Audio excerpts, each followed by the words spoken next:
এবার আমার দিকে তাকাবেন, আর এক ফোঁটা পানি আসে কিনা আল্লাহর দিকে তাকায় তাকায় দেখেন আপনার গুনাহ মাফের আশায় যুবক ভাই যখনই বলেছে ওই বিষের ক্রিয়া আমার পেটের মধ্যে জাগ্রত হয়েছে, ওই যে যেই ছেলেটা বিষ এনে দিয়েছিল নবীর সামনে দাঁড়ায় দাঁড়ায় কত খতখত করে ছোট বাচ্চার মতো কান্দে।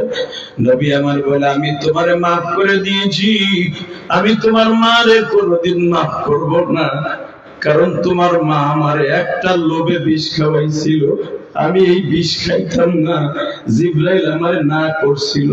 তোমার মা বলছিল আমাদের ফ্যামিলিতে 6 জন কালেমা পড়বো, তোমার মা যে মুনাফিক মার্কা মুসলমান এটা আমি জানতাম না, আমি তোমার মারে কোনোদিন ক্ষমা করব না। সঙ্গে সঙ্গে সাহাবী বলে, ইয়া রাসূলুল্লাহ, আমি তো জানি আপনি রহমাতুল লিল আলামিন, আপনি ফাতে মক্কার সময় যদি 8 জন সন্ত্রাসীরে মাফ করে দিতে পারেন, আপনি যদি আবু সুফিয়ানকে মাফ করে দিতে পারেন, আবু জেহেলের ছোট ভাই হিশামকে মাফ করে দিতে পারেন। আল্লাহু আকবার বলো। আবু জেহেলের ছোট ভাইয়ের নাম হিশাম ইবনে হিকাম। আবু জেহেলের ছোট ভাই হারিস ইবনে হিকাম, হিশাম, কারণ আবু জেহেলের বাবার নাম হিশাম। আপনি যদি হারিস ইবনে হিশামকে মাফ করে দিতে পারেন, আরে তো বেকায়দা রে। এইটার জন্য কইছিলাম না এটা এডিট করতে সরা, আমি তো জানি। আল্লাহু আকবার জোরে বলেন। কোন জায়গায় আসলাম রে ভাই? ডিস্টার্ব আর ডিস্টার্ব। লা হাওলা ওয়ালা কুওয়াতা ইল্লা বিল্লাহ।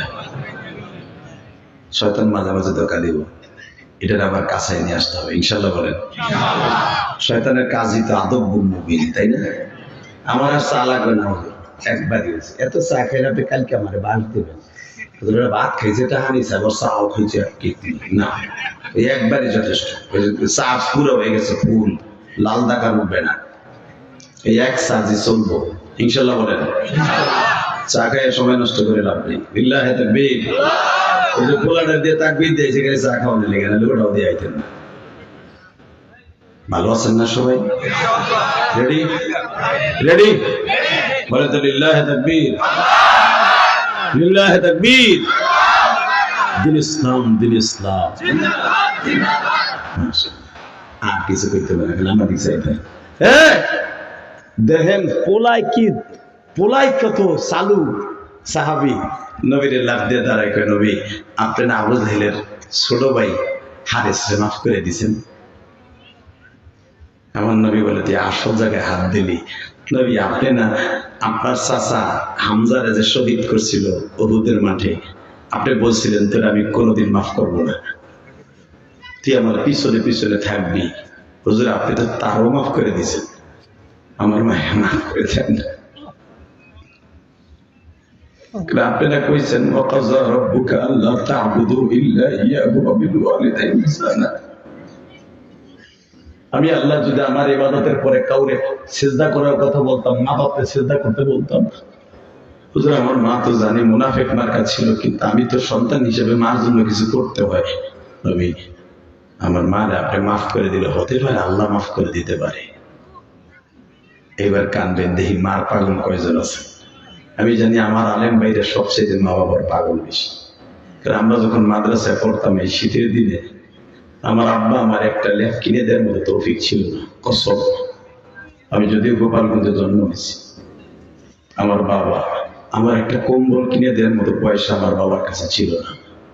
আমার আব্বা আমার মা, আমার মনে আছে 3টা খেতা, মোটা 3টা খেতা একসাথে সেলাই করে তারপরে আমার মা আমারে দিছিল। হয়তো অনেকেই স্কুল কলেজের অনেক স্টুডেন্ট আজকে অনেক টাকার মালিক। এমন একদিন ছিল আপনি যখন ভার্সিটিতে পড়তেন, আপনার বাবার ল্যাব কিনে দেন মতো তৌফিক ছিল না।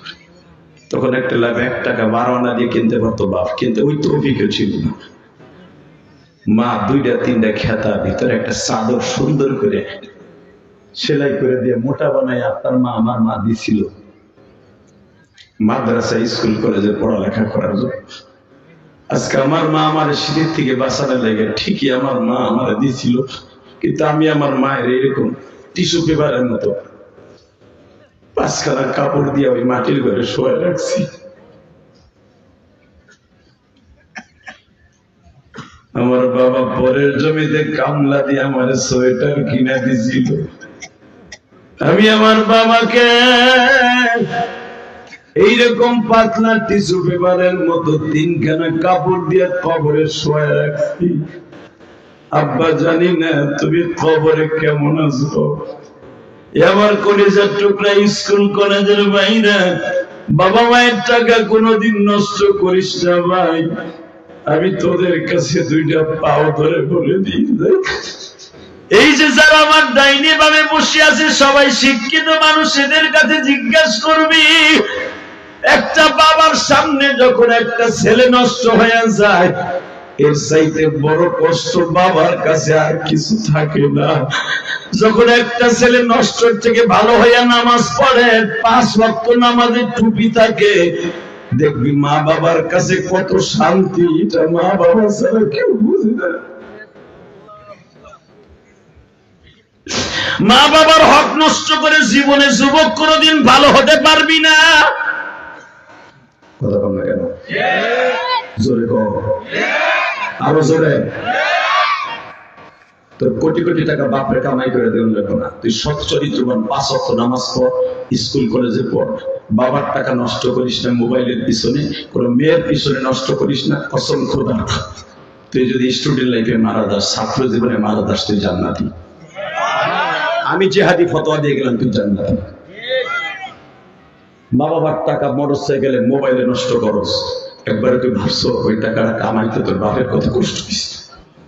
তুই জানিস, তুই বুঝবি একদিন, যেদিন তুই কামাই করবি। কথা কম না কেন? কষ্ট হইতেছে আপনাদের? হুজুর আমার মায়ের মাফ করে দিবেন না, আমার মায়ের মাফ করে দেন। আমার নবী বললেন, আমি মাফ করলেও তো আমার আল্লাহ মাফ করবে না তোর মায়ের। আমি জানি, কারণ মরার পরে আল্লাহ আর কোনোদিন কোনো মুনাফিককে মাফ করবে না। ইল্লাহি তাকবীর। মুনাফিক সেনা হয়ে যাবে ভোটের সময়। দেখবেন টাকা খাবে এক দলের, ভোট দেবে আরেক দলে। কথা কম না কেন? যার টাকা খাবেন তারে ভোট দিবেন, যার সাথে ওয়াদা করবেন তারে ভোট দেবেন, কিন্তু লোক দেখে দিবেন। ইনশাআল্লাহ বলেন তো? আল্লাহু আকবার জোরে বলেন। এইবার আমার সাথে বলেন, নবী মাফ করে দিল। আমার নবী এই পৃথিবীতে কয়েকজন মানুষকে মাফ করে দেওয়ার পর আল্লাহ তাকে জান্নাতে ঘোষণা দিয়েছে। তার ভিতরে একজন নবীর সবচাইতে আপন লোককে মেরেছিল, একজন লোক, তার নাম ওয়াহশী। নাম কি? জোরে বলেন। উবাইদুল্লাহ ইবনে ওয়াহশী, ওর নাম হলো উবাইদুল্লাহ। ওয়াহশী হলো ওর গ্রামের নাম। এই জন্য হাদিস কোরআনে তাফসিরে ঠিক ওর নাম ওয়াহশী হিসাবে আখ্যায়িত হয়েছে। কথা বলেন না কেন? একটা লোকের নাম হলো, একটা লোকের নাম ধরেন আপনাদের এলাকার একজনের নাম হলো সবচেয়ে ভালো একটা নাম ওবাইদুল্লাহ, কিন্তু লোকটা ডাকাতি করতে করতে করতে নাম হয়ে গেছে ওবাইদ ডাকাত। কথা বলেন না কেন? কি আমার কথা বুঝেন না? হালাকি ওই লোকটার পরে পরজন্মতে আরো কয়েকটা ডাকাত ওই বাড়ি জন্ম নিছে, লাস্ট ওই বাড়ির নাম হয়ে গেছে ডাকাত বাড়ি। কথা আসতে গেলে বুবয় ওর বাবুরা বুলা কিরকম হয় না? ডাকাত বাড়ি নাম হয়ে গেছে। কই যাবেন? ডাকাত বাড়ি না শেখ বাড়ি যাবো। পরবর্তীতে ছেলেগুলা শিক্ষিত হয়েছে, বিসিএস ক্যাডার হয়েছে, এমপি হয়েছে, এমপিও হয়েছে, তারপরে যদি কয় শেখ বাড়ি যাবো, অমুক শেখের বাড়ি, ও ডাকাত বাড়ি যাবেন। কথা বলতে হবে, কারণ ওই যে সিএস আর আরএস এর সময় তার নাম পড়ছে ডাকাত বাড়ি, এখন বিএস হইলে কি হইল? এখন ওই ডাকাত বাড়ি। এর মতো বড় শিক্ষিত হলে কি হইব? ওই হুজুরের মতো মুক্তি হলে কি হইব? ওইটি এখনো ডাকাত বাড়ি। কতক্ষণ না কেন? জোরে কাট। এই মুসলমানের বলা কেন বলছে এখন বুঝবা। ওয়াহশী নবীর চাচারে মারছে, তারে ভাড়া করে আনছিল এই জামানার 1-2 কোটি টাকা না, 8 কোটি টাকা খরচ করে। এত টাকা তার যাইস না দিকে, ওই এক জায়গায় বলবি না, দুইজন দুই জায়গায় বলবি। লিল্লাহি তাকবীর। আল্লাহ এই মাহফিলকে কবুল করেন। এত শীতের ভিতরে এত মানুষ আসবে, আল্লাহ আমার যুবকদেরকে তুমি ওলি বানাই দিও। আল্লাহ ওয়াহশী এত বড় জানোয়ার ছিল তো ইসলাম কবুল করার আগে, তারে যদি তুমি জান্নাতে আনোয়ার বানাই দিতে পারো, আমার এই কলিজার যুবকদেরকে তুমি আনোয়ার বানাই দিবা। আল্লাহ তোমার জান্নাতে জন্য ওয়াজিব করে দিবা। আল্লাহ তুমি এদেরকে ওলি বানাই দিবা। আল্লাহ শেষ মুনাজাতে তোমার কাছে যা চাবে আমি এতিমের সাথে পরে তুমি তাই দিবা। জোরে বল আরো জোরে। আমি সবচেয়ে বেশি দোয়া করবো আমার যুবক ভাইদের জন্য, ওরা যেন নিশাটা ছেড়ে দেয়। যদি যুবকগুলা নিশা ছেড়ে দেয়, খোদার কসম ওই যুবকগুলা আল্লাহর ওলি হয়ে যাবে। নিশা করে আজকে মায়ের জবাই দেয়, বাপরে মারে, বউরে মা করে, আসলে নেই। জোরে বল আরো জোরে। কষ্ট হইতেছে আমি তারপর বস করি। আর মাত্র 10 মিনিট কথা বলি। কত সময় চলবে? সারা রাত, সারা চলবে। বিশ্বাস করছেন? যারা উঠবে লুঙ্গি টেনে ধরবেন, পিছনে যারা উঠবে লুঙ্গি এমন ভাবে টেনে ধরবেন যে উঠতে না পারে। খালি আমি কব ধরে রেডি? লিল্লাহি তাকবীর। দেখছেন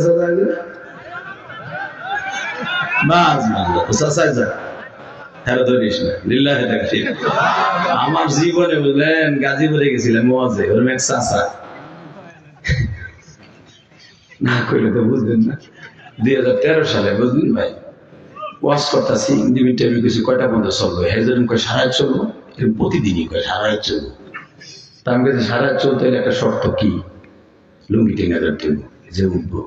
এক বুড়ে কয় গাজীপুরের মানুষ তো খুব কড়া মাল এগুলা।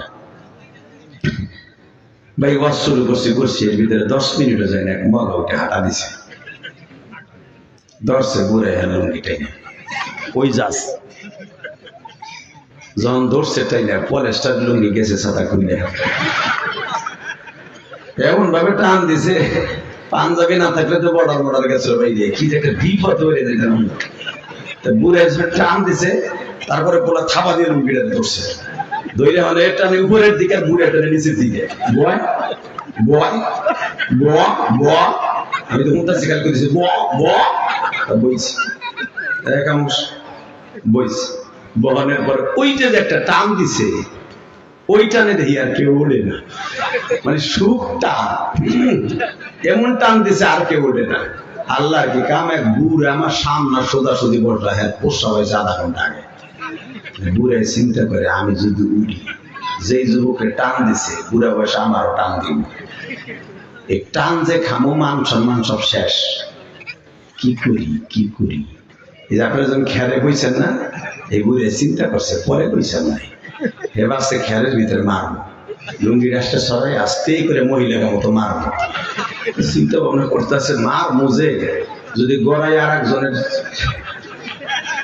ফাঁসার নিচে যায় তো করে সার বানিয়ে দিতে, আর এক বিপদ। লাভ দিয়ে উঠে আমার দরগোলা চিপা বেড়ায় চিন্তা করে উঠবো না, টানো খামো না, আর খেরও মারবো না, চায় না বুদ্ধি একটা বাইর করছে। কি বুদ্ধি? ওই যে প্লাস্টিকের ঠোঙ্গা জুতো আছে না, ওইটারে লুঙ্গির ভিতর নিছে। আমি দেখছি যে বেড়া বুড়ে মোড়ামুড়ি করতেছে, চাদর একবার গায়ে দেয় একবার নিচায়, এমনি আস্তে আস্তে দিয়া আস্তে আস্তে ছাড়ছে। কিন্তু আধা ঘন্টা আগের জিনিস না, ওটা হিস করে বসে যখন চেয়ার চেয়ারাই উঠছে, পাশে থেকে ডিজিটাল করে চাচা মুতের আওয়াজ হয় কে? কি হয়েছে? মুতে দিছি কথা কইছ, মুতে দিছি কথাটা মাইরে দিছি। ও কি আর সুথায় ডিজিটাল পোলা ও লাভ দিয়ে করা গেছে, চাচা মুতে দিছে, চাচা মাইরে দিছে রে, মাইরে দিছে। 5 মিনিট পরে আমার মা খালি খবরদার ওঠা যাবে না। লিল্লাহি তাকবীর। বহুত হাসছেন, এখন কান্দন। রেডি? লিল্লাহি তাকবীর। এই যে দেখেন কি সুন্দর দুলাভাই বোনারা ঢুকতেছে। চারজন ট্রাফিক হিরো আলম, হিরো আলমের বাইরা দেখো 4টা ঢুকছে এক জায়গায়। বাহ! আবার এই সাইডটাই একসাথে উঠে যাবে দেখবেন। যখন একজনে করে বোধ আয়া পড়ছে, আয় এখন যাই, বুঝেন নাই? টেলিফোন আইব, কই তুমি কই বাদাম কিনা দিবা না, তুমি কই আছো? ওই সাইডটা একসাথে উঠবো দেখেন। আমি দেখিস তো ভাই ওই সাইডের আগে প্যান্ট খুলে রাখবে। লিল্লাহে তাকবীর, লিল্লাহে তাকবীর। বসে বলো, আল্লাহর ওলি বসে বলো। তোমরা এখন তোমাদের আর কোনো কাজ নেই, এখন শুধু আল্লাহর সাথে খেলা খেলবা। রেডি? এখন বহুত আসছে, এখন আমার দিক তাকায় থাকবা, রসগোল্লার মতো তাকায় থাকবা। আলেমদের চেহারার দিক তাকাইলে চোখের জ্যোতি বেড়ে যাবে। আলেমদের চেহারার দিক তাকাইলে সেজন্য বিশ্বনবীর চেহারার দিকে তাকাই যাবে। এই জন্য আমি নবী হয়ে যাইনি, আমি নাইবে নবী। ওই যে আলেমরা বসে আছে, আলেমরা নাইবে নবী। লিল্লাহে তাকবীর। আলেমদের দিকে যারা নেক নজর